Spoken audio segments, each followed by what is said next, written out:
Baik, ini disebutkan dalam Sahih Bukhari hadis nomor 5412. Dalam Sahih Bukhari disebutkan apa yang dimakan oleh Rasulullah dan apa makanannya sahabat waktu itu. Maka disebutkan dalam Sahih Bukhari hadis nomor 5412. An Qaisin an Sa'din, dari sahabat Sa'ad. Dari sahabat Sa'ad ini Sa'ad bin Abi Waqqas. Sahabat Sa'ad bin Abi Waqqas adalah salah satu sahabat yang sudah dicap oleh Rasulullah, sudah dicap oleh Allah Subhanahu wa taala akan masuk surganya Allah Subhanahu wa taala. Jadi ada 10 sahabat yang mereka ini sudah diberitahu oleh Rasulullah sallallahu alaihi wasallam, kamu orang 10 pasti masuk surga. Diberitahu oleh Rasulullah sallallahu alaihi wasallam. Salah satunya siapa? Salah satunya adalah Sa'ad bin Abi Waqqas. Sa'ad bin Abi Waqqas, beliau bercerita tentang bagaimana makanannya Rasulullah dan para sahabat ketika itu. Qala ra'aituni sabi'a sab'atin ma'an nabi sallallahu alaihi wasallam. Ketika itu kami 7 orang bertuju. Maksudnya 7 ini waktu zaman-zaman awal. Di zaman-zaman orang Islam masih sedikit, sahabat masih sedikit. Rasulullah sallallahu alaihi wasallam ketika diberi risalah oleh Allah Subhanahu wa taala, kemudian Sayyidina Abu Bakar Siddiq radhiyallahu taala anhu masuk Islam. Kemudian beberapa orang ikut daripada Sayyidina Abu Bakar Siddiq sampai akhirnya ketujuh, yaitu Sa'ad bin Abi Waqqas. Beliau katakan ketika itu, malana ta'amun illa waraqul hablati awil habulah. Di zaman itu ini kita pengen tahu bagaimana makanannya Rasulullah, apa yang dimakan oleh Rasulullah. Padahal Rasulullah adalah kekasihnya Allah, orang yang paling dicintai dari semua orang di muka bumi ini. Yang dicintai oleh Allah Subhanahu wa taala adalah Rasulullah sallallahu alaihi wasallam. Apa makanannya Rasulullah? Maka disebutkan malana ta'amun illa waraqul hablah. Ketika itu kami tidak ada makanan sama sekali kecuali cuma daun anggur. Daun anggur, makanannya Rasulullah Shallallahu Alaihi Wasallam ketika itu dengan para sahabatnya. Pernah terjadi sedemikian tersebut. Padahal Rasulullah ini siapa? Rasulullah adalah orang yang paling mulia. Seandainya Rasulullah mau, ya Allah, saya minta ribuan ekor unta, pasti Allah Subhanahu Wa Taala berikan. Kalau zaman sekarang, ya Allah, saya minta 1000 mobil. Kalau zaman dahulu, ya Allah, saya minta 1000 ekor unta, pasti dikasih oleh Allah Subhanahu wa taala. Kenapa? Karena Rasulullah adalah orang yang paling dicintai oleh Allah Subhanahu wa taala. Tapi makanannya apa? Makanannya adalah waraqul hablah. Pernah suatu ketika beliau sampai, yaitu makannya adalah daun daripada anggur. Kemudian dilanjutkan lagi sama Sa'ad bin Abi Waqqas, hatta yad'a ahaduna ma tad'u syah. Sampai derajat ketika kita makan daun tersebut, maaf, yang keluar daripada hajat kita, ketika kita mengeluarkan hajat kita, yang keluar itu sama seperti yang keluar dari perutnya kambing. Kenapa? Karena makanannya adalah makanan daun. Inilah sahabat radhiyallahu taala anhum. Sekarang kita, Allah, makanannya enak. Makan tempe, makan tahu, makan bergedel, makan ayam. Yang lebih aneh lagi apa? Yang lebih aneh lagi adalah kita mati-matian untuk mencari makan. Mati-matian, siang malam, subhanallah. Azan sudah terkumandang, ditinggalkan. Untuk demi apa? Demi cuma nyari makan. Padahal Islam itu sudah sangat mudah, agama sudah sangat mudah sekali. Allah Subhanahu wa taala hanya wajibkan kita satu hari 5 salat tok, subuh, zuhur, asar, maghrib, isya. Kalau dikumpulkan tidak nyampe 1 jam. Habis subuh mau kerja, silahkan sampai jam 11. Ketika adzan kita sama-sama kembali kepada Allah Subhanahu wa taala. Kemudian habis salat zuhur, silahkan mau kerja lagi sampai daripada asar. Asar kita kembali kepada Allah Subhanahu wa taala. Mudah saja sebetulnya. Cuman kenapa? Karena kita ini sudah terlalu sibuk dengan keduniaan kita. Maka kalau orang sudah tenggelam, itu susah. Kalau sudah tenggelam sama dunia ini susah. Makanya disebutkan al-mashghul la yushghal. Orang sibuk ini tidak bisa disibukkan lagi sudah. Kita sibuk dengan katakan apa? Nyapu. Tidak bisa disibukkan dengan yang lain. Kita sibuk dengan ngetik. Maka tidak bisa lagi orang lain untuk menyibukkan dengan perkara yang lain. Maka begitu juga orang yang sudah sibuk dengan dunia, sudah susah untuk sibuk dengan akhirat. Salah satu sahabat yang namanya Abu Darda. Abu Darda ini subhanallah salah satu pedagang di zamannya Rasulullah Shallallahu Alaihi Wasallam. Tapi terkenalnya apa? Terkenalnya dengan keilmuannya. Kenapa? Suatu ketika Abu Darda didatangi oleh sahabatnya. Wahai Abu Darda, kenapa engkau memilih belajar kepada Rasulullah Shallallahu Alaihi Wasallam? Kata Abu Darda, betul. Saya ini punya toko. Seandainya saya jalankan itu toko, uang daripada toko tersebut saya sedekahkan, itu pun bisa. Tapi saya ini memilih untuk berkhidmat kepada Rasulullah Sallallahu Alaihi Wasallam. Saya memilih untuk selalu dengan Rasulullah Sallallahu Alaihi Wasallam. Padahal kalau seandainya dia tokonya itu dia betul-betul mengeluarkan uang sangat banyak, sahabat, duitnya pasti digunakan untuk infak. Seandainya Abu Darda, beliau katakan, seandainya saya mau, saya bisa. Toko saya betul-betul fokus dengan toko saya, sangat bisa. Keuangan tersebut saya berikan infak, sangat bisa. Tapi saya memilih khidmat kepada Rasulullah. Tapi saya memilih belajar kepada Rasulullah Sallallahu Alaihi Wasallam. Kemudian ditanya, kenapa ya Abu Darda engkau memilih itu? Beliau katakan, karena sebanyak-banyaknya harta itu pasti akan dihisab oleh Allah Subhanahu wa Ta'ala. Mau uang kamu sedikit, mau uang kamu banyak, itu pasti dihisab oleh Allah Subhanahu wa Ta'ala. Semakin banyak kita punya uang, semakin banyak kita punya harta, semakin berat hisab kita. Makanya orang nih terlalu sibuk dengan dunia, tenggelam dengan dunia, kosong hatinya dengan akhirat. Akhirnya apa? Terjadilah yang namanya bunuh diri.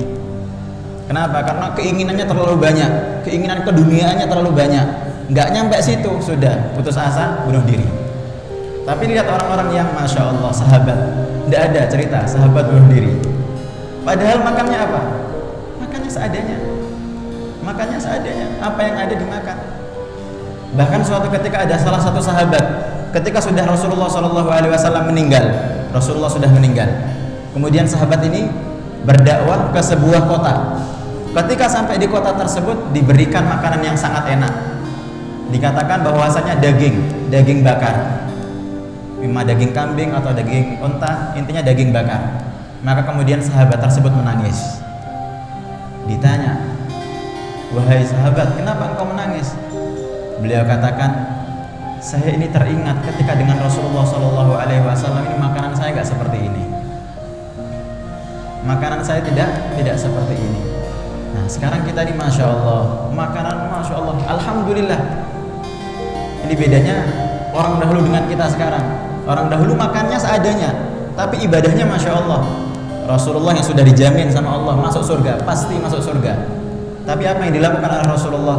Beliau sholat malam sampai kakinya bengkak-bengkak. Padahal sudah dicap masuk surga sama Allah Subhanahu wa Ta'ala. Masalah ibadahnya semangat, masalah keduniaannya seadanya. Nah kalau kita sekarang, masalah keduniaan kita, masalah keduniaan kita berlomba-lomba, masalah keduniaan kita tidak mau kalah. Tapi masalah ibadah kita bagaimana? Tahajud kita bagaimana? Duha kita bagaimana? Zikir kita kepada Allah Subhanahu wa Ta'ala bagaimana? Padahal apa? Padahal ini semua nanti yang akan kita bawa kepada Allah Subhanahu wa Ta'ala. Mau 100 rumah kita punya, mau 200 mobil kita punya, ketika kita sudah kembali kepada Allah, itu semua akan menjadi warisan, bukan milik kita lagi. Yang setiap hari kita habiskan uang kita, yang setiap hari kita habiskan usaha kita, itu semua akan menjadi apa? Menjadi warisan. Tinggal apa? Tinggal bagaimana kita, amalan kita bagaimana, sholat kita bagaimana, tahajud kita bagaimana, duha kita bagaimana, zikir kita bagaimana, bacaan Quran kita bagaimana. Jangan sampai terlepas satu hari tanpa ada membaca Al-Quran. Bahkan katakan salah satu ulama katakan, apa susahnya kita pulang dari kerja, ambil Quran, baca 3 ayat, 5 ayat, 10 ayat, habis itu selesai cium mushaf, kembalikan lagi. Apa susahnya? Mudah sekali. Maka salah satu keajaiban kalau ada orang ini muslim tapi tidak pernah memegang daripada mushaf, tidak pernah membaca daripada mushaf. Coba kita tengok sekarang Quran kita di rumah berdebu atau enggak. Kalau Al-Quran kita sudah berdebu, waduh, ternyata sudah lama kita tidak baca Quran. Kita ini pingin rumah kita barokah, kita pingin mendapatkan barokah, tapi kita lupa ada satu kitab yang tidak pernah kita sentuh, yaitu Al-Quran. Padahal Al-Quran adalah sumbernya barokah dari Allah Subhanahu wa ta'ala, kalamullah, firmannya Allah Subhanahu wa ta'ala. Baik, kita kembali bahwasanya itulah makanannya Rasulullah SAW dan para sahabatnya. Nah, sekarang kita ini tahu makanannya artis fulan apa, makanan minumannya artis fulan apa, tapi kita makanannya Rasulullah SAW kita tidak tahu. Padahal yang perlu kita ikuti ini siapa kalau bukan Rasulullah? Kita ini sudah terlalu jauh dari Rasulullah sehingga kita lupa dengan semua yang ada di Rasulullah SAW.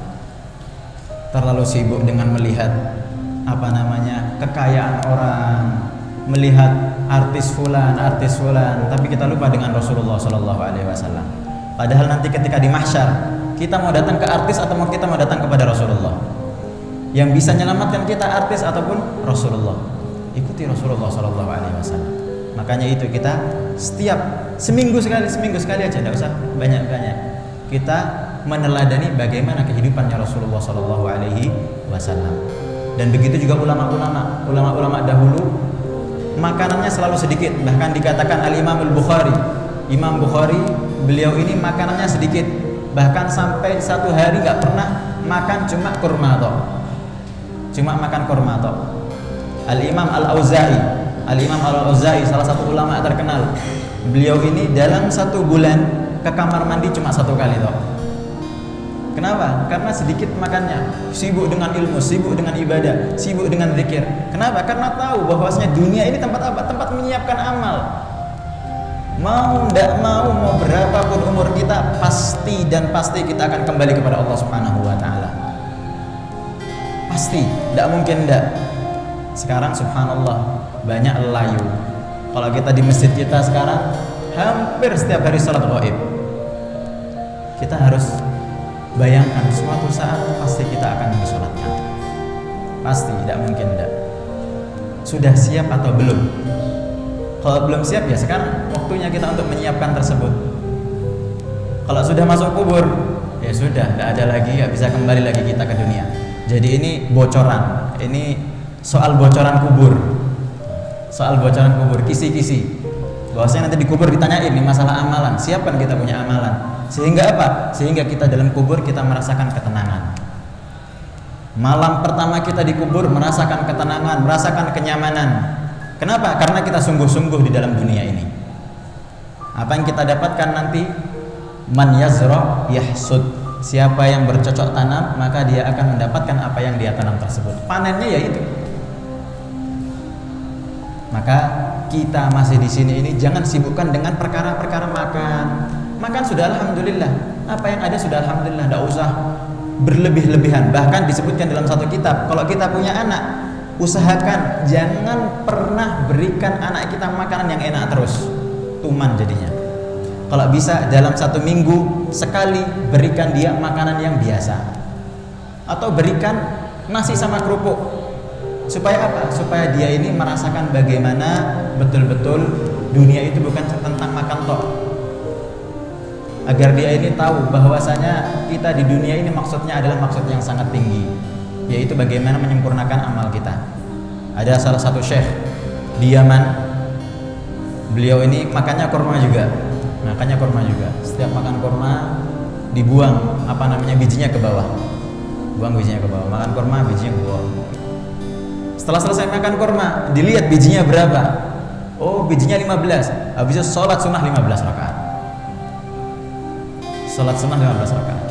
Besoknya makan kurma. Dilihat bijinya berapa? 25. Dalam sehari 25 biji kurma, 25 rakaat dia sholat. Maka disebutkan dalam kitab Ihya, kalau kita habis makan itu dianjurkan kita ini berzikir agar supaya apa? Makanan yang kita makan tersebut menjadi lembut. Kalau makanan menjadi lembut, akhirnya kita semangat untuk beribadah. Bagaimana cara melembutkan makanan tersebut? Disebutkan dalam kitab Ihya, Imam Ghazali beliau katakan dengan zikir, atau dengan membaca Al-Quran, atau dengan sholat 2 rakaat. Habis makan sholat 2 rakaat, atau zikir kepada Allah Subhanahu wa Ta'ala, atau baca beberapa ayat daripada Al-Quran. Maka itu makanan yang kita makan akan menjadi lembut, hati kita menjadi lembut, kita jadi semakin semangat dalam beribadah kepada Allah Subhanahu wa Ta'ala. Jadi kita hakikatnya di dunia ini yaitu untuk menyempurnakan daripada amal soleh kita. Jangan sampai kita ini tertipu. Kemudian disebutkan dalam syarah daripada Al-Bukhari, Umdatul Qari, inna fihi isy'arun li bayani ma kana sallallahu alaihi wasallam wa ashabuhu fi qillatin minal 'aishi ma'al qana'ah war ridha bima qasamallahu azza wa jalla. Maka hadis ini menunjukkan bahwasanya bagaimana qanaahnya Rasulullah sallallahu alaihi wasallam. Kalau kita sudah qanaah atau belum? Qanaah ini seperti apa? Seperti kacamata bagi orang yang min. Kalau orang min tidak ada pakai kacamata nggak kelihatan. Tapi kalau orang dia pakai kacamata, maka kelihatan semua menjadi indah. Qanaah itu seperti itu. Bahkan dikatakan al-'abdu, seorang hamba dia akan terasa seperti raja kalau dia qanaah. Tapi al-maliku 'abdun in tama'. Tapi seorang raja dia punya semuanya, tapi kalau dia punya rasa tamak, tidak ada rasa qanaah, maka dia seperti hamba, nggak ada habis-habisnya. Dapat ini pingin yang lain, dapat ini pingin yang lain. Makanya qanaah. Ini tanda hadis ini menunjukkan bagaimana Rasulullah Shallallahu Alaihi Wasallam dengan sahabat, yaitu hidupnya qanaah. Apa yang diberikan oleh Allah Subhanahu Wa Taala, bersyukur kepada Allah Subhanahu Wa Taala. Nah, termasuk salah satu kenapa kok doa kita tidak pernah diijabah oleh Allah Subhanahu Wa Taala. Satu, sebetulnya ada beberapa penyebab. Salah satunya apa? Salah satunya disebutkan oleh Imam Ibrahim bin Adham. Akaltum rizqallah wa lam tashkurunahu. Kalian nih makan rizkinya Allah Subhanahu wa Ta'ala, tapi tidak pernah mensyukuri rizki tersebut. Maka asbab daripada itu doa kita belum dikabulkan oleh Allah Subhanahu wa Ta'ala. Kita makan sarapan, habis makan sarapan apakah kita sudah bersyukur kepada Allah Subhanahu wa Ta'ala? Kita makan siang, apakah habis makan kita sudah bersyukur kepada Allah Subhanahu wa Ta'ala? Kita lupa syukur kepada Allah Subhanahu wa Ta'ala. Bahkan disebutkan adalah salah satu di zaman dahulu, orang Masya Allah, kayanya Masya Allah tabarakallah, kaya raya. Suatu ketika saking kayanya dia ini sudah mubazir, semuanya kehidupannya tidak pernah bersyukur kepada Allah Subhanahu wa Ta'ala. Bahkan ketika anaknya itu mengeluarkan buang air besar dan buang air kecil, itu membersihkannya bukan dengan tisu, tapi dengan apa? Dengan roti. Saking kaya raya tidak pernah bersyukur. Duitnya sisa-sisa, ambil roti dibersihkan, dibuang di tong sampah. Ambil roti bersihkan, buang tong sampah. Ambil roti buang. Tidak pernah bersyukur kepada Allah Subhanahu wa Ta'ala. Akhirnya Allah Subhanahu wa Ta'ala berikan cobaan, kekayaannya habis, jadi orang melarat, sampai di titik dia tidak ada makanan lagi. Akhirnya dia sudah tidak ada makanan, dia teringat, oh iya, saya masih punya makanan, saya masih punya roti. Yang roti dulu itu dibuat untuk membersihkan kotoran daripada anaknya. Saya ingat tuh, di sana masih ada. Didatengin tempat tersebut, rotinya masih ada, dimakan oleh orang tersebut. Kenapa? Karena orang tersebut tak pernah bersyukur kepada Allah Subhanahu wa Ta'ala. Padahal kalau orang bersyukur pasti ditambahkan oleh Allah Subhanahu wa Ta'ala. Semoga kita semua termasuk orang-orang yang bersyukur kepada Allah Subhanahu wa Ta'ala, dan semoga Allah Subhanahu wa Ta'ala selalu sibukkan kita dan istiqomahkan kita dalam mendekatkan diri kita kepada Allah Subhanahu wa Ta'ala, dan semoga kita semua ini di dunia ini dapat menyempurnakan amal ibadah kita sehingga kita semua masuk surga tanpa hisab. Amin Allahumma. Baik, insyaallah kita masuk kepada pembahasan fikih. Jadi insyaallah mulai minggu depan boleh bawa kitab sekalian, buku terjemahan ada di beberapa toko kitab, ada insyaallah boleh dibawa, namanya terjemah tadhib kita baca kitab itu, bagaimana wudhu yang betul, bagaimana sholat yang betul, air apa yang digunakan untuk untuk wudhu. Insyaallah kita memakai kitab tersebut, harganya murah, beli kitab itu biar supaya bisa ngikutin. Baik, insyaallah pembahasan kita adalah di mana-mana kitab yang namanya kitab fikih, yang pertama kali pasti yang dibahas adalah bersuci. Pasti sebelum masuk kepada sholat, sebelum masuk kepada wudhu, pasti yang dibahas adalah bersuci. Kenapa? Karena kita semua harus kembali kepada Allah Subhanahu wa taala dalam keadaan suci. Baik suci zahir kita, begitu juga suci batin kita. Terlepas daripada najis, hati kita juga terlepas daripada najis. Kita kembali kepada Allah Subhanahu wa taala dalam keadaan suci. Seperti apa? Kalau sering kita dengar, kalau kita punya piring dipinjam sama teman kita, dia ngembalikan kepada kita dalam keadaan kotor, apa yang kita lakukan? Kita cuci dulu piring tersebut, baru kita masukkan ke rak yang indah. Tapi kalau teman kita mengembalikan piring kita dalam keadaan bersih, sudah bersih, otomatis langsung kita masukkan ke rak piring. Begitu juga kita kembali kepada Allah Subhanahu wa taala. Kalau kita kembali kepada Allah Subhanahu wa taala dalam keadaan masih belum bersih, otomatis dibersihkan dulu. Tapi kalau kita sudah kembali kepada Allah Subhanahu wa taala dalam keadaan suci, dalam keadaan bersih, langsung dimasukkan oleh Allah Subhanahu wa taala ke dalam surga. Semoga kita semua termasuk orang-orang yang kembali kepada Allah Subhanahu wa taala dalam keadaan suci, dalam keadaan bersih, dalam keadaan Allah Subhanahu wa taala ridho kepada kita, dalam keadaan Allah Subhanahu wa taala sayang kepada kita, dan kita dimasukkan oleh Allah Subhanahu wa taala ke dalam surga tanpa hisab. Amin Allahumma amin. Baik. Sekarang pembahasannya adalah air apa yang bisa digunakan untuk wudu. Air apa yang bisa digunakan untuk wudu? Disebutkan dalam kitab Matan Abi Syuja. Abi Syuja ini imam besar, ulama besar. Umurnya dikatakan lebih daripada 100 tahun. Imam Abi Syuja ini umurnya lebih daripada 100 tahun. Bahkan di umur tuanya suatu ketika Imam Abi Syuja berjalan, kemudian ada orang tenggelam, minta tolong. Akhirnya Imam Abi Syuja yang waktu itu umurnya sudah tua bisa nyebur ke air tersebut, menyelamatkan orang tersebut dari tenggelam. Orang kaget semua. Ya Syekh, wahai Syekh, engkau ini sudah tua, tapi kok bisa renangnya masih bagus, bisa menyelamatkan orang, bisa ngangkat orang. Kenapa? Apa rahasianya? Beliau katakan, saya menjaga jasad saya ketika masih muda, maka Allah Subhanahu wa taala jaga jasad saya ketika tua. Maka siapapun yang menjaga jasadnya, maka Allah Subhanahu wa taala akan jaga jasad orang tersebut.